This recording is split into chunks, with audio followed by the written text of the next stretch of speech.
This is Dr. Mohan Lakshmi, Professor and Head, Department of Electronics and Communication Engineering. And I am from Rohini College of Engineering and Technology, Kanyakumari district. So in this lecture, we'll see about the load line and operating point. So on completion, the students will be able to explain what is DC and AC load line. They will be able to explain or define what is Q point, quiescent point, and they'll be able to say what is amplifier compliance. So of course we know that bipolar junction transistor has to be biased. Okay, so we have different types of biasing. Maybe we'll be seeing in that coming video lectures. And before that, for an understanding, so here have plotted a graphical DC bias analysis. So here you can see the value for the IC collector current, that is the expression for the collector current, and there is a plot versus VCE versus IC, that is your collector emitter voltage versus the collector current. And you can see a DC load line over here, which is your normal expression for straight line, which is Y is equal to MX plus C. So you can see here VC is off, it will be at VCC, and IC at the saturation level, it will be with VCC divided by RC plus RE. So the line which is shown over here, we call it as a DC load line as we give a DC biasing. So what is DC load line? So the straight line which we have seen in the previous graph or this graph is called as a DC load line. Its significance is that regardless of the behavior of the transistor, the collector current IC and the collector emitter voltage VCE, it must always lie on the load line, which depends only on VCC, RC and RE. That is your supply voltage VCC, your resistor connected to the collector and the emitter. So you can say that the DC load line is a graph that represents all the possible combinations of IC and VCE for a given amplifier. For every possible value of IC and amplifier, we will have a corresponding value of VCE. So this straight line is called as the DC load line. So what is Q point? So it is also called as a static operation point. When a transistor does not have an AC input, it will have specific DC values of IC and VCE. So these values will correspond to a specific point on the DC load line, which we call it as a Q point. The letter Q corresponds to the word quiescent, meaning at rest. So static, of course we know it is at rest, it doesn't have any dynamic ability. So a quiescent amplifier is one that has no AC signal applied, and therefore it will be having a constant DC values of both ICE and VCE. So here the intersection of this DC bias values of IB with the DC load line determines the Q point. So in the graph you could see there is a Q point mentioned in the load line. So it is desirable to have the Q point centered on the load line. So actually you can see from the graph you have various intersections, but we have chosen the Q point to be at the center. So what's the reason? So when a circuit is designed to have a centered Q point, the amplifier is said to be midpoint biased.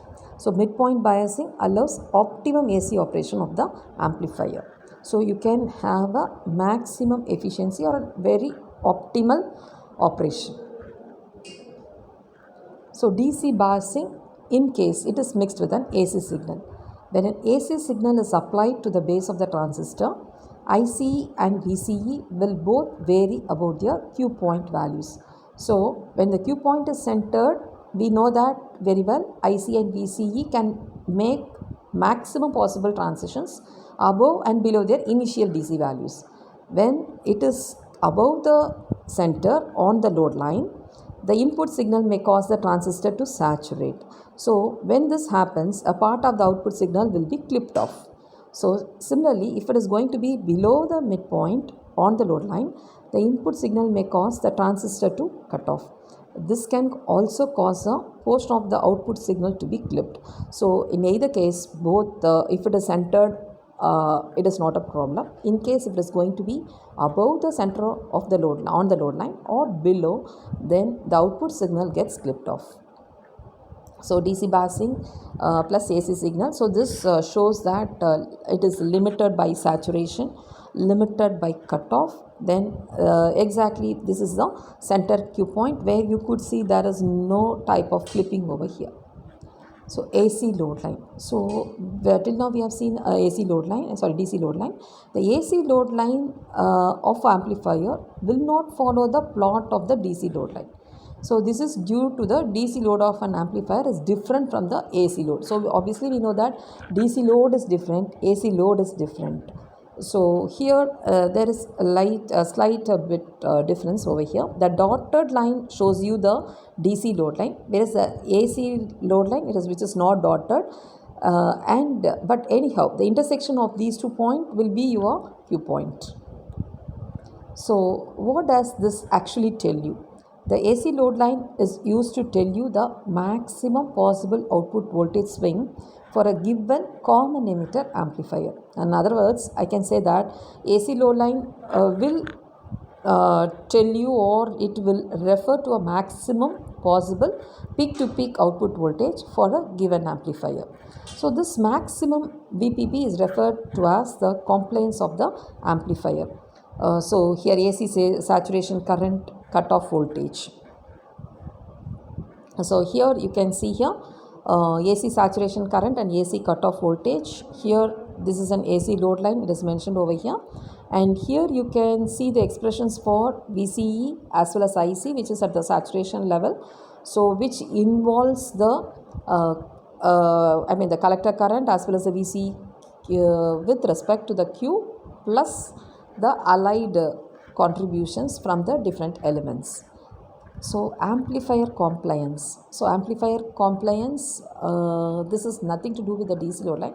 So here this is one particular term. Of course, this is not mostly mentioned in the syllabus and other aspects.